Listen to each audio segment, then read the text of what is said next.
कहानी की शुरुआत ढलती उम्र के एक तजुर्बेकार रेसर सोनी से होती है, जो डेटोना की मशहूर 24 घंटे की रेस में पोर्श टीम की तरफ से ट्रैक पर उतरा है। ये कोई आम रेस नहीं थी। पूरे एक दिन और एक रात लगातार चलने वाली यह रेस उन रेसर्स के लिए होती है जिनकी नसों में खून नहीं बल्कि पेट्रोल दौड़ता है। हर कुछ घंटे बाद ड्राइवर बदलते हैं और जब सोनी की बारी आई तब टीम सबसे आखिरी पोजीशन पर घिसट रही थी। टीम के कैप्टन को उससे बड़ी उम्मीद थी और सोनी ने निराश नहीं किया। पहले ही मोड़ पर उसने एक साथ 3 गाड़ियां ओवरटेक कर ली। थोड़ी आगे जाकर किस्मत ने भी साथ दिया। सामने की एक कार का इंजन फेल हुआ और सोनी बिना एक पल गंवाए दूसरे नंबर पर पहुंच गया। फिर जहां बाकी रेसर मोड़ पर ब्रेक दबाते हैं, वहां सोनी ने फुल स्पीड में कट मारा और पोर्श टीम को नंबर 1 पर ला खड़ा किया। अपनी बारी खत्म होने पर उसने अगले ड्राइवर को गाड़ी सौंपते हुए कड़क अंदाज में कहा कि मेहनत से पहले नंबर पर लाया है, इसे बर्बाद मत करना। और जैसी उम्मीद थी, पोर्श टीम ने डेटोना रेस जीत ली। मगर सोनी के चेहरे पर खुशी की एक लकीर तक नहीं थी। उसने जीती हुई ट्रॉफी को हाथ लगाने से भी मना कर दिया, क्योंकि उसका मानना था कि यह चमचमाती ट्रॉफियां उसके लिए बद्दुआ लाती है। टीम कैप्टन ने उसे आगे भी साथ रखने का ऑफर दिया, मगर सोनी ने साफ मना किया। वो इस रेस के लिए कॉन्ट्रैक्ट पर था। बस उसे फेम या लालच से कोई मतलब नहीं था, सिर्फ पैसों की जरूरत थी और वो पूरी हो चुकी थी। इसके बाद उसका पुराना दोस्त रूबेन आता है, खुद एक पूर्व रेसर और अब एपेक्स जीपी नाम की एक F1 टीम का मालिक। रूबेन के आने का मकसद सीधा था, सोनी को अपनी टीम में लाना। बात यह थी कि एपेक्स जीपी पिछले 2 सीजन से लगातार हार रही है। कर्ज का बोझ सिर पर है और अगर इस सीजन कुछ नहीं बदला तो बोर्ड टीम बेच देगा। रूबेन के बरसों के सपने और मेहनत की कीमत कौड़ियों में लग जाएगी।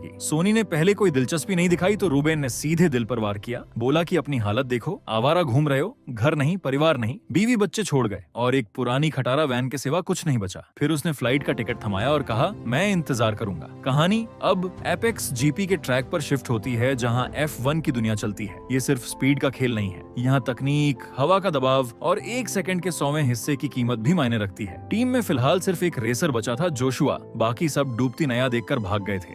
F1 के नियमों के मुताबिक हर टीम को 2 रेसर उतारने होते हैं, इसलिए रूबेन को सोनी की जरूरत थी। यहाँ टेक्निकल डायरेक्टर कैट से मुलाकात होती है, जो कार बेहतर बनाने का काम करती है। मगर जोशुआ उससे कार की कमियां छुपाकर फालतू बातें करता रहा। उसकी नजर रेसिंग से ज्यादा सोशल मीडिया पर खुद को स्टार दिखाने पर थी, ताकि टीम बिकने पर कोई बड़ी टीम उसे उठा ले। सोनी ने आखिरकार ऑफर मान लिया और एपेक्स जीपी के हेडक्वार्टर पहुंचा। रूबेन ने उसे जोशुआ के नए पार्टनर के रूप में टीम से मिलवाया, मगर टीम चीफ ने सोनी की उम्र देखकर उसकी काबिलियत पर सवाल उठाए और रूबेन को कोई और बेहतर रेसर ढूंढने को कहा। सोनी ने बिना देर किए चैलेंज ठोक दिया, जोशुआ की कार दो, अगर उसे 1 सेकंड कम टाइम नहीं निकाला तो चुपचाप वापस जाऊंगा। 30 साल हो चुके थे सोनी को F1 का स्टीयरिंग छुए और इन 30 सालों में गाड़ियां और तकनीक दोनों बदल चुके थे। टीम मेंबर्स उसकी हार पर आपस में दांव लगाने लगे, मगर रूबेन ने पहले ही उनसे पैसे ले लिए और जिसका बेसिक मजबूत हो उसे नई चीजें सीखने में देर नहीं लगती। सोनी ने तुरंत नई तकनीक समझी, गाड़ी को आखिरी लिमिट तक धकेला और जोशुआ का रिकॉर्ड 500 मिलीसेकंड से तोड़ दिया। हालांकि इस दौरान करोड़ों की कार के चीथड़े भी उड़ गए। चैलेंज पूरा। सोनी एपेक्स जीपी का नया ऑफिशियल ड्राइवर। पहली प्रेस कॉन्फ्रेंस में जोशुआ ने उसे बूढ़ा ड्राइवर कहकर मजाक उड़ाया और एक सीनियर जर्नलिस्ट ने उसकी पर्सनल जिंदगी के काले पन्ने खोलने की कोशिश की। मगर सोनी ने मीडिया को ऐसा करारा जवाब दिया कि सबकी बोलती बंद हो गई। इमेज की उसे कोई परवाह नहीं थी, फोकस सिर्फ काम पर था। 1 महीने तक रोज सुबह सबसे पहले ट्रैक पर पहुंचता रहा।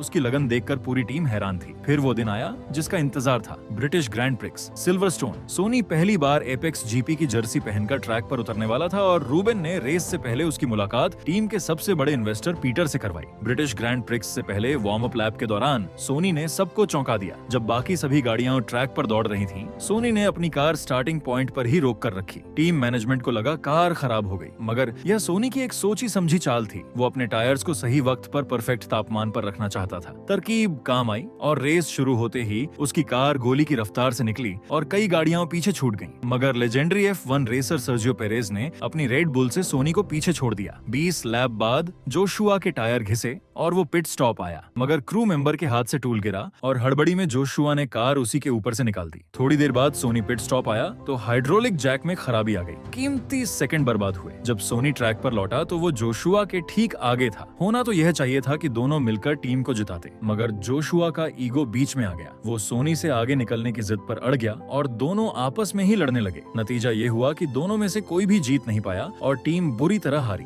बेस पर लौटकर जोशुआ ने अपनी गलती मानने के बजाय ने पूरी टीम पर चिल्लाना शुरू किया, उस महिला क्रू पर भी जिसने टूल गिराया था और सोनी पर भी। हाथापाई पर उतर आया मगर कैमरे देखते ही पल में नकली मुस्कान चेहरे पर चिपका ली। ये दोगलापन देखकर सोनी हैरान रह गया। रात को सोनी ने उस महिला क्रू को एक जरूरी सबक दिया, गलती पर पछतावे में मत डूबो, बस इतना ध्यान रखो कि दोबारा ना हो। फिर रूबेन आया और सोनी को भी खरी खरी सुनाई कि तुम और जोशुआ दोनों अड़ियल हो, कोई झुकने को तैयार नहीं, टीम बचानी है तो मिलकर काम करो। सोनी नाराज नहीं हुआ क्योंकि वो जानता था कि हारता रहा तो दोस्त की जिंदगी बर्बाद हो जाएगी। अगली सुबह सोनी ने टेक्निकल डायरेक्टर कैट के साथ मिलकर एक नई रणनीति बनाई। उसने कहा कि फेरारी, रेड बुल, मैक्लेरन और मर्सिडीज के पास हमसे ज्यादा दमदार इंजन है, सीधी रेस में उन्हें हराना मुश्किल है, इसलिए फोकस मोड़ों पर होना चाहिए, वहाँ कार को सबसे तेज बनाओ, भले ही एक्सीडेंट का खतरा हो। सोनी यह रिस्क लेने को तैयार था। हंगेरियन ग्रैंड प्रिक्स के क्वालिफाइंग राउंड में टायर की रणनीति पर बहस हुई। F1 में 3 टायर होते हैं, हार्ड ज्यादा टिकाऊ मगर कम ग्रिप, मीडियम दोनों का संतुलन, और सॉफ्ट जो जल्दी घिसता है मगर ट्रैक पर गाड़ी गोली जैसी दौड़ती है। चीफ ने मीडियम का आदेश दिया। पहले ही मोड़ पर 3 गाड़ियां क्रैश हुई और मलबे का टुकड़ा सोनी के टायर से टकराया, पंचर। पिट स्टॉप में आकर सोनी ने सॉफ्ट टायर की मांग की। चीफ ने मना किया मगर सोनी ने जिद पकड़ी और कार आगे नहीं बढ़ाई। आखिरकार चीफ झुका। सॉफ्ट टायर के साथ सोनी ने आगे की गाड़ियों का शिकार करना शुरू किया, मगर इस बार वो सिर्फ खुद के लिए नहीं खेल रहा था। उसने जानबूझकर ट्रैक पर मलबा फैलाया ताकि सेफ्टी कार आए और जोशुआ को टायर बदलने का वक्त मिले। F1 का नियम है कि ट्रैक पर मलबा होने पर सेफ्टी कार उतरती है और बाकी सबकी रफ्तार कम हो जाती है। इसी मौके पर जोशुआ ने पिट स्टॉप किया, ताजे टायर लगाए और टॉप 10 में जगह बना ली। 2 सीजन की नाकामी के बाद एपेक्स जीपी पहली बार टॉप 10 में थी। पूरी टीम जश्न में डूब गई। प्रेस कॉन्फ्रेंस में वही जर्नलिस्ट फिर आया और कामयाबी को तुक्का बताने लगा। सोनी ने इस बार गुस्से की जगह मुस्कान से जवाब दिया और उसे खुली शर्त दे दी, अगली रेस हारा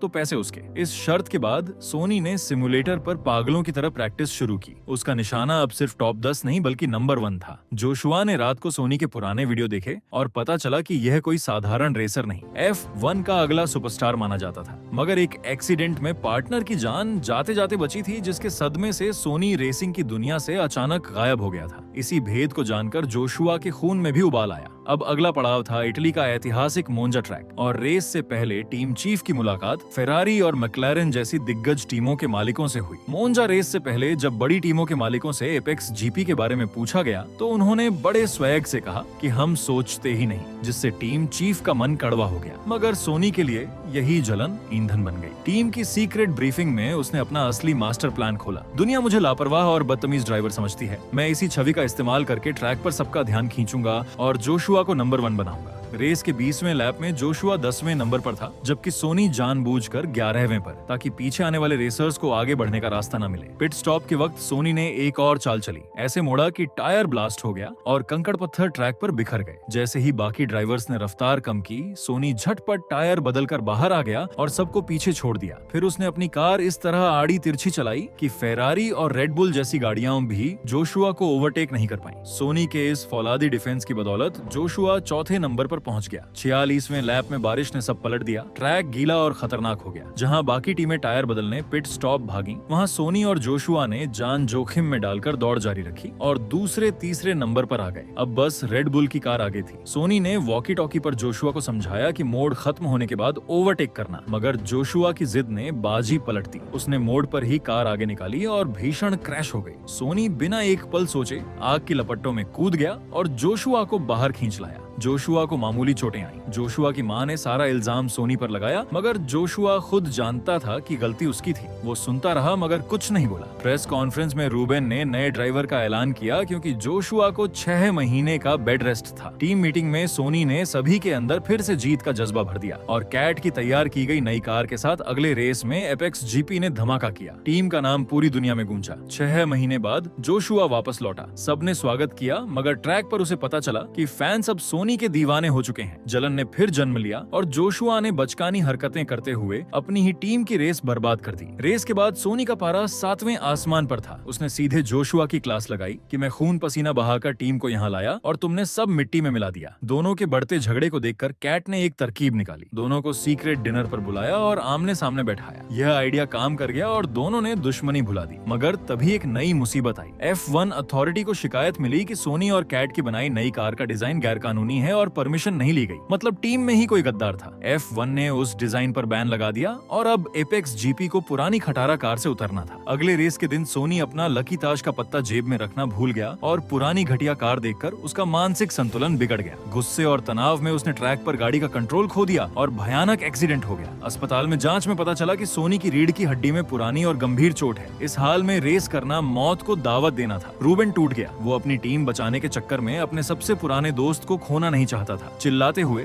उसने सोनी को टीम से बाहर कर दिया। जोशुआ गुलदस्ता लेकर मिलने आया था, मगर बाहर से ही रूबेन को सोनी पर चीखते देखकर चुपचाप लौट गया। फिर जोशुआ ने मां के सामने सच कबूल किया कि उसके एक्सीडेंट में सोनी की कोई गलती नहीं थी, गलती उसकी खुद की थी। अस्पताल से छुट्टी के बाद सोनी अपनी खटारा वैन लेकर रेसिंग की दुनिया से हमेशा के लिए जाने की तैयारी में था कि तभी इन्वेस्टर पीटर आया। पीटर ने जो बताया वो सुनकर होश उड़ गए। सोनी की परफॉर्मेंस से टीम की ब्रांड वैल्यू इतनी बढ़ गई है कि वो और बाकी बोर्ड मेंबर्स अब एपेक्स जीपी को किसी बड़े खरीदार को बेचने जा रहे हैं। इन्वेस्टर अरबपति बन जाएंगे। पीटर का ऑफर था कि आखिरी रेस में जानबूझकर हार जाओ ताकि रूबेन टीम बेचने पर मजबूर हो जाए। बदले में टीम बिकने के बाद सोनी को चीफ बनाया जाएगा और इतना पैसा मिलेगा कि 7 पीढ़ियां ऐश करें। और यहाँ सबसे बड़ा खुलासा हुआ, F1 अथॉरिटी को नकली पेपर्स भेजकर नई कार पर बैन लगवाने वाला कोई और नहीं बल्कि यही लालची इन्वेस्टर था। उसने ऐसा इसलिए किया ताकि टीम हारे, रूबेन बर्बाद हो और टीम की ब्रांड वैल्यू गिरे। फिर वो उसे सस्ते में खरीद कर महंगे दाम पर बेच सके। इस मुलाकात के बाद सोनी सीधे एपेक्स जीपी के गैराज पहुंचा। जोशुआ उसे देखकर सच में खुश हुआ। रूबेन हैरान था। पूछा, तू यहाँ क्या कर रहा है? कमीने फिर मरने आ गया। सोनी ने उसकी आंखों में आंखें डालकर कह दिया कि चाहे जो हो, इस सीजन की आखिरी रेस सिर्फ मैं ड्राइव करूंगा। और फिर कैट ने F1 अथॉरिटी को पेपर्स दोबारा झंझवाए। साबित हुआ कि वो पूरी तरह नकली थे।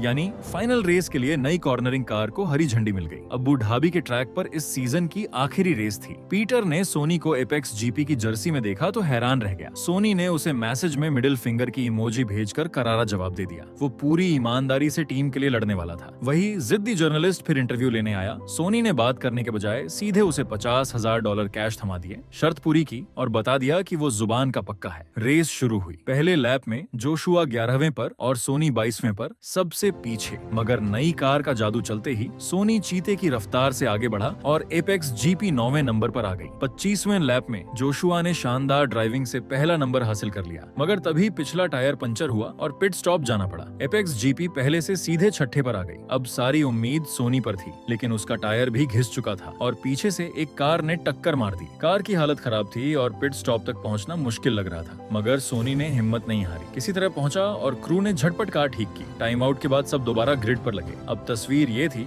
मर्सिडीज पहले पर, फेरारी दूसरे पर और सोनी तीसरे पर। बस 4 लैप बाकी थे। सोनी ने जोशुआ को बताया कि उसकी ढाल बनकर चले। पहला शिकार फेरारी है। एक खतरनाक मोड़ पर दोनों ने मिलकर फेरारी को पछाड़ दिया। अब सामने था F1 का सबसे बड़ा लेजेंड लुइस, 7 बार का वर्ल्ड चैंपियन। मर्सिडीज चला रहा था। उसे हराने के लिए एक को कुर्बानी देनी थी। सोनी ने खुद को दांव पर लगाया। लुइस का रास्ता रोका ताकि जोशुआ आगे निकल सके। प्लान कामयाब रहा। जोशुआ पहले नंबर पर आ गया, मगर चैंपियन इतना आसान नहीं था। लुइस ने सोनी को ऐसा कट मारा कि कार लड़खड़ाई। सोनी ने किसी तरह संभाला। फिर लुइस जोशुआ के पास पहुंचा और आखिरी मोड़ पर दोनों की गाड़ियां आपस में टकराकर ट्रैक से बाहर हो गईं। सोनी के लिए रास्ता खुल गया। उस पल सोनी को न फैंस का शोर सुनाई दे रहा था, न मौत का डर सता रहा था। वो बस उड़ रहा था। फिनिशिंग लाइन पार हुई और सोनी वर्ल्ड चैंपियन बन गया। रूबेन और पूरी टीम की आंखें भर आईं। वो गद्दार इन्वेस्टर बोर्ड से बाहर कर दिया गया। जीत के बाद जब चमचमाती ट्रॉफी सामने आई तो सोनी ने एक बार फिर लेने से साफ मना कर दिया। जैसा डेटोना में किया था, वो घमंड, दिखावे और फेम के जाल में नहीं फंसना चाहता था। पूरी टीम शैंपेन उड़ा रही थी। सोनी चुपचाप उस भीड़ से निकला, अपनी पुरानी खटारा वैन उठाई और एक नए सफर पर निकल पड़ा। उसका लक्ष्य रेसिंग था, फेम